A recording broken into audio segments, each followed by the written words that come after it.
राज्य निवडणूक केंद्रीय निवडणूक आयोगाने असं सांगितलं.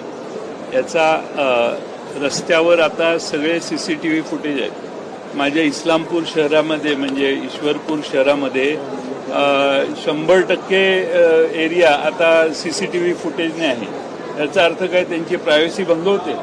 उलट निवडणूक आयोगाने कशासाठी प्रत्येक केंद्रावर CCTV फुटेज लावलं, कारण तिथे गोंधळ झाला तर तो कळला पाहिजे. तेच फुटेज आम्ही मागतोय आणि ते देण्यासाठी नकार देणं म्हणजे निवडणुकीत झालेला गोंधळ लपवणे असं आहे. आणि निवडणुकीतल्या कशा पद्धतीने यांनी निवडणुका जिंकल्या याविषयी लोकांच्या मनात संभ्रम आता तयार झालाय. आणि अशी परिस्थिती आहे की राज्य निवडणूक आयोग, केंद्रीय निवडणूक आयोग सगळ्यांनी मिळून सगळे CCTV फुटेज, काही मतदारसंघ असे आहेत की मी तुम्हाला आता नाव घेणार नाही मी आता, पण अशी मतदारसंघ आहेत की इथं बूथ कॅप्चरिंगही झालं. पाहत रहा मानदेश एक्सप्रेस.